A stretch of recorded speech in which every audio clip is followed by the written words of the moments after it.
As you can see, naka-jumper ako. Jumper pala ang tawag dito ha. Sa sweatshirt. So, medyo nilalamig ako. Naka-layer pa akong dalawa, no? Although, carry naman. Pero, gusto ko lang maging warm. Kaya, nag-layer ako.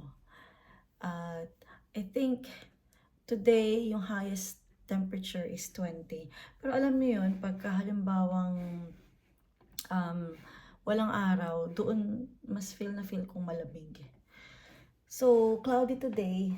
Usually cloudy. Pakita ko sa inyo. Usually ganito yung itsura. Yan ang usual na sky. Typical. So, ganyan parate. Bihira lang yung makakita ng blue sky like yesterday. Actually, yung blue sky yesterday, saglit lang din eh. Kaya nga, pag nakakita ako ng blue sky ngayon, para akong, natutuwa.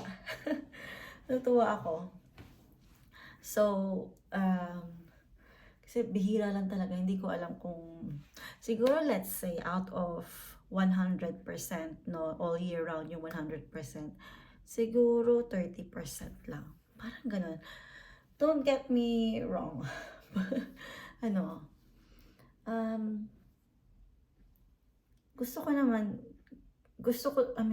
Yung weather dito mas okay siya compared sa sa ibang bansa siguro, no?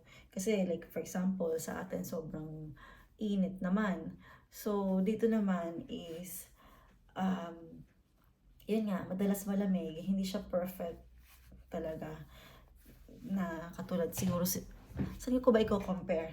Sa US? I don't know. Pero kanya-kanya yan eh, may pros and cons kasi dito naman sa UK at least wala kaming floods. Siguro sa ibang part nagkaka-flood pero very rare.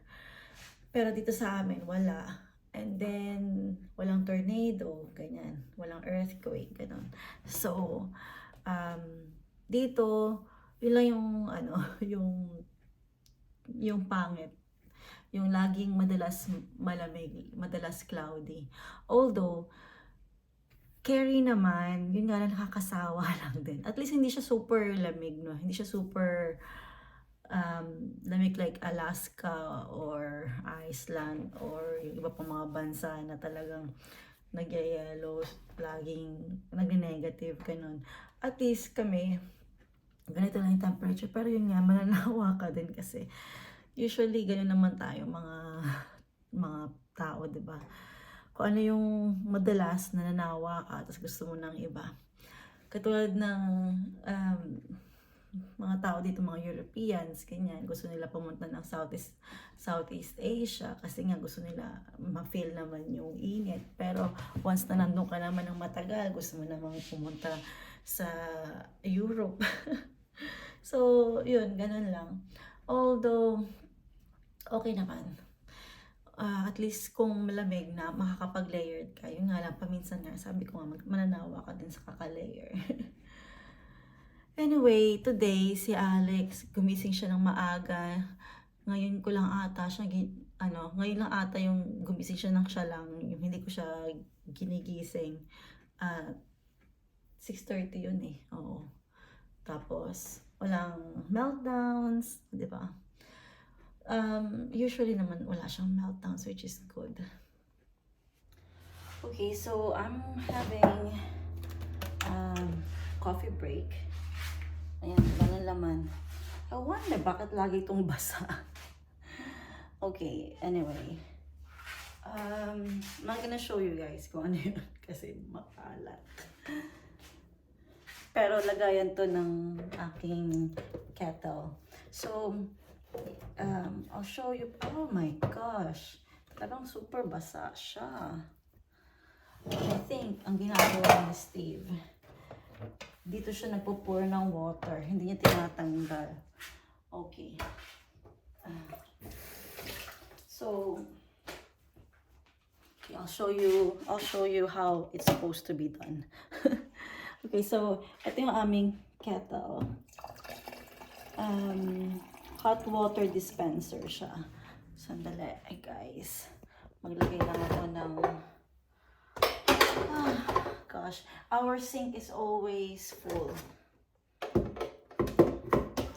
really need to have a day off just to do household chores, guys. Yun ang aking plan. Actually, nag-file na ako ng 1 day off. Only to make the house clean. And sabi ko, kailan ba?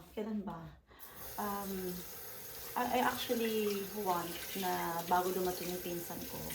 Kasi, by then, pag siya nandito na siya, may tulong na ako kay Alex. So, I'll take that opportunity na naka-day off ako at the same time na wala siya rito kasi doon nga ako nahihirapan in terms of yung paghatid sundo kay Alex, diba? So, hindi ko alam kung anong day yung doon ako mag-i-struggle kasi so far naman si Steve is nahatid sundo naman niya si Alex so far. Sumakto pa talaga nung time na Wednesday nasa office ako. Doon pa ako naghatid kay Alex sa nursery. Doon ako nahirapan.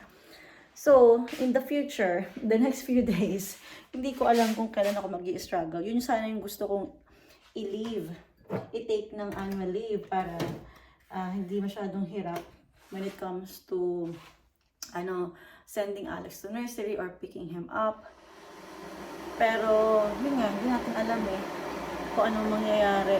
Kasi, yung schedule ni Steve napaka-inconsistent. Tapos, bigla-bigla na lang magkakaroon siya ng training or instructor, ganyan. So, kailangan niya maging maaga. Anyway, sabi ko, I have to book a date para unang-una, si Alex nasa nursery para makagawa ako rito sa bahay. Kasi kung weekend ko siya gagawin, tapos nandito siya,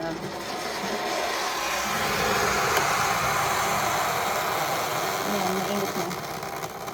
Ayan, so kung weekend ko siya gagawin, tapos nandito siya, mahihirapan akong maglinis. So gusto ko, yung walang tao dito, wala si Steve, wala si Alex, doon ako maglilinis, which is weekdays.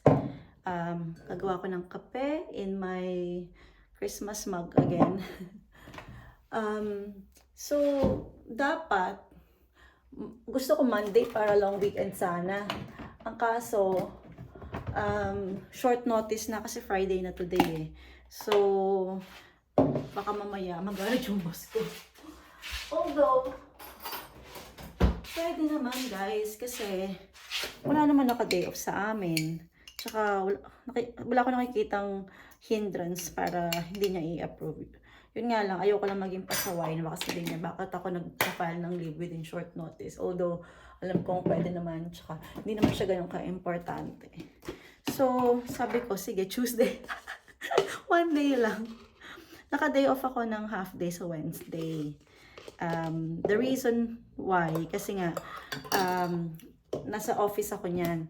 So, pag naka-day off ka ng half day, pwede ka nang hindi mag-office. O, di ba? Napaka-wise ko. Kasi instead of full day, para hindi ako mag-office, half day lang. Kasi payag naman yung boss ko na, na hindi ako pumunta ng office basta naka-half day off ka. So, yun ang ginawa ko. Para hindi kami mag-struggle. Although, gusto ko sanang gawin ulit yun. Pero baka mamaya sabihin niya, for the next week, baka sabihin niya, ano ba naman to? Sinasadya na niya kasi 2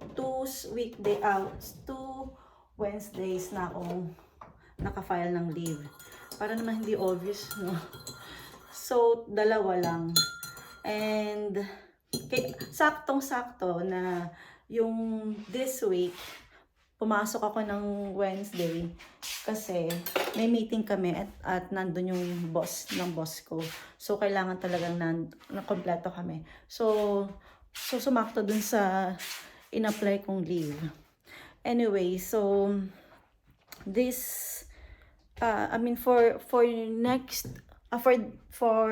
next week, wala naman kaming plan na masyadong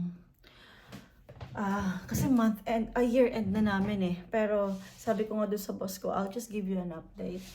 So kailangan ko siyang bigyan ng update by Monday. Pero kung hindi niya yun tatanggapin, kasi nga Tuesday yun Tapos Wednesday yung meeting. Tapos wala ako ng meeting. Kung hindi niya tanggapin, okay lang. Baka mag-file na lang ako ng Friday. Ayun. So, yun nga. Kaya ako siya gusto ng before dumating yung pinsan ko para at least makatulong din yun sa paghatid sundo kay Alex kasi nga doon ako nahihirapan. Pero pagdating na yung pinsan ko, hindi na ako mahihirapan sa hatid sundo dahil nandyan na siya para tulungan ako. And I really, really want to clean the house kasi sumasakit na yung ulo ko pag nakikita ko yung mga kalat. Pero wala nga akong time. So gusto ko sanang ma-organize kahit papano. Although one day is not enough for me. Trust me guys, it's not enough for me. Anyway, so, ayun, gumawa tayo ng kape. Oh, kalimutan ko yung water ko. So, yung water dispenser namin dito. Gusto ko kasi yung ganun lang guys, yung hindi pa kettle. Kasi napansin ko nung nakikettle kami, lagi na lang nakikettle si Steve. So, lagi na lang siyang nag-on. Tapos, papainitin niya yung tubig, ang dami-dami, tapos konti lang, isang mug lang naman yung gagamitin niya, and then after that, lalamig na, tapos magpapainit na naman siya, yung ganun. So, sabi ko, why not, do it like that. Yung isang mug lang talaga, yung kung ano yung kailangan mo, yun lang yung iinit na water. So, nung nakita yun ng in-laws ko, yung mother-in-law ko actually, na gumaya din siya. Kasi sabi niya, oh, this is actually good. Kasi yung una kong hot water dispenser, actually, pwede kang mag-limit no kung ilang gano'ng kadami yung gusto mong water, ganon. Kasi pe-press mo lang siya, tapos pag ayaw mo na, pag puno na, i-stop mo na. Eh, yung asawa niya kasi, mahilig yun mag-brew, yung maliliit na tasa lang. So, hindi pa siya pang 1 cup kasi sobrang liit. So, yun, applicable yun sa kanila. Pero ako, nag-change na ako ng hot water dispenser. So, yung hot water dispenser namin, nagdi-dispense siya ng 1 cup, exactly 1 cup. So, pag naiwan mo siya, it's okay kasi 1 cup lang yung marirelease niya. Unlike yung dati namin, iniiwan namin. Tapos, ewan ko ba, bakit? Alam mo yung pag may gusto kang gawin, iiwan mo siya. Tapos, pagka puno, kalimutan mo na. Nakakalimutan talaga namin. Ano ba yan? So, umaapaw. Kaya sabi ko, okay na to. Kasi, kahit na, i-press mo lang siyang ganyan, iiwan mo na. Tapos, hindi siya aapaw yung water. So, yun. Araw ngayon, guys. Well, I'm not sure hanggang kailan to maaraw. So, bibili lang ako ng sandwich. Ayan. Diyan sa may tapat. Tapos, after ko bumili ng sandwich, uwi na ako. Okay. So, sandwich lang ulit. At, meal deal yung binili ko. Medyo wala na namang araw. So, pagka cloudy, ayun, pag cloudy, malamig. Kanina may araw, sakto yung init. Tapos, paglabas ko ng Tesco Extra, ayun na naman, cloudy na naman siya.